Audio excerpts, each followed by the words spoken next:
Saadani National Park. Hii ndiyo hifadhi pekee duniani ambayo nyika inakutana na bahari. Yako mambo mengi ya kujifunza na kujivunia ndani ya hifadhi hiyo. Kwa mfano, aina mbalimbali za wanyama pamoja na uoto mwingi wa asili. Hifadhi ya Taifa ya Saadani ni miongoni mwa hifadhi zenye upekee wake ulimwenguni.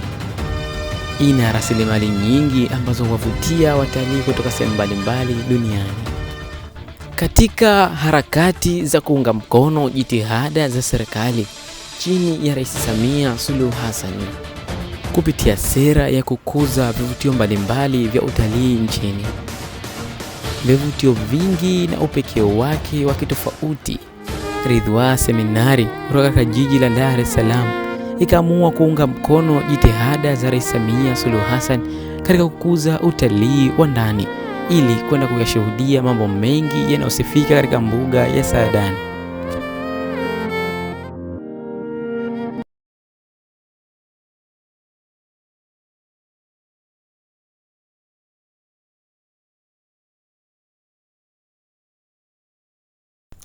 Kama ambavyo wanalumba walumbi wa Kiswahili, yaani wale wanaotondoa utondozi na kusema kwa fusuli, mwana mtamba kule huwakaribia wazee wa kale. Kidato cha kwanza Ridhwa Seminari chini ya Mwalimu Sharif Al-Qasim ndani ya mji mkongwe wa Bagamoyo, ili kupata kifungua kinywa kilichofungashwa na upepo wa pwani.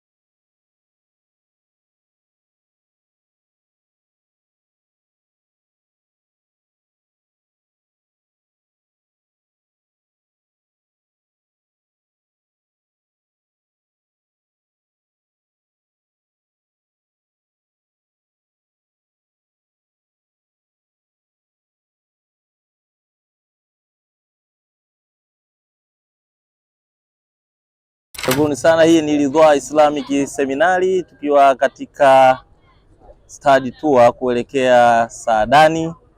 Nawakaribisha sana wazazi na wanafunzi katika kujiunga na kidato cha kwanza 2025, lakini pia nafasi za kuhamia zipo. Wanafunzi kwa hakika wamefurahi sana, japo bado hatujaanza tour mahususi kwamba kwanza kuangalia wanyama na vivutio mbalimbali vya kitalii vilivyomo hapa nchini kwetu katika mbuga ya Saadani.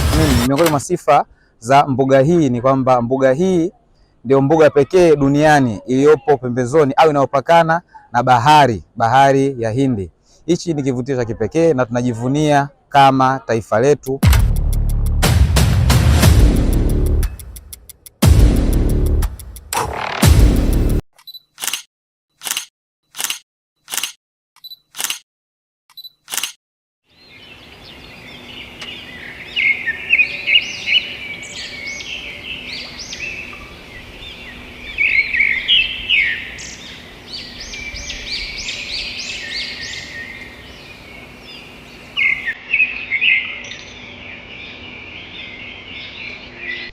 Mto Wami ni mto nambari 2 Tanzania, unaoongoza kwa kuwa na jamii nyingi ya viumbe aina ya viboko na mamba, na ni mto unaotiririsha maji yake kuelekea katika bahari ya Hindi.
Tunapanda juu, tunaweza kuona viboko, mamba na miti, hali ya hewa na mandhari ya mto, jinsi maji ya bahari yanavyoingia mtoni na maji ya mto yanavyoingia baharini. Kuna hawa viboko ambao kwa kiboko ni mnyama wa tatu kwa ukubwa. Anaanza tembo ambaye anafika tani 7, anakuja faru ambaye anafika tani 5, anakuja huyu kiboko ambapo kwa dume huwa anaenda mpaka tani 4, jike mpaka tani 3. Ambapo kwa kiboko ana maisha mara 2, ndani ya maji na nje ya maji, kwa sababu mwili wake ukiuangalia hauna vinyweleo. Kwa hiyo kipindi cha jua anakuwa anakaa ndani ya maji, au muda mwingine anakuwa anapoza joto kwenye sehemu ya udongo. Jua likizama anaenda nchi kavu kwa ajili ya kula majani. Kwa hiyo ni mnyama ambaye pia anakula majani tu. Kidogo pale ndo mwisho wa mto Wami, kuanzia pale kuendelea kule ni bahari ya Hindi. Hata viboko na mamba huwa wanaishia ile eneo. Baharini kule sumu inakuwa ni kali zaidi kwa sababu ni baharini, kwa maji ya mtoni yanakuwa haingii sana. Kwa hapa yanakuwa viboko na mamba wanakuwa wanaishia katika hili eneo.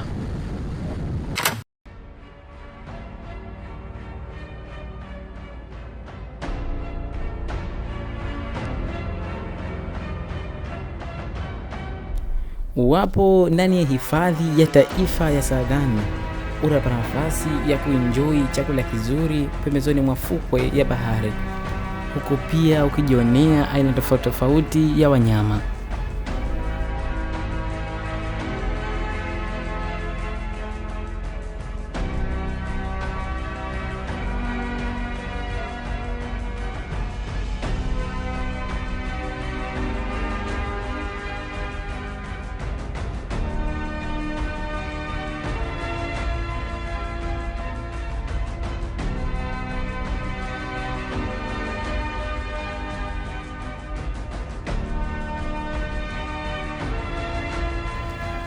Mazingira hayo tulivu pembezoni mwa fukwe yanaifanya hifadhi ya taifa ya Saadani kuwa hifadhi ya kipekee ulimwenguni. Ama hakika ilikuwa ni tua bora sana ya kufungia mwaka 2024 ndani ya Ridhwa Seminari. Ulikuwa nami kipindi chote mwandaji wako wa makala hii. Langu jina ni Ismail mwana wa Rashid Rubea. Usisahau kusubscribe, kulike na kutuachia maoni yako katika comment. Unaweza kutembelea mitandao yangu ya kijamii official_Rubea. Machache hayo yatoshe kuielezea hifadhi ya taifa ya Saadani, lakini pia nileo kushauri kwenda kuyashuhudia mwenyewe mambo mengi mazuri ya kipekee katika hifadhi hiyo. Twenzetu Saadani wewe.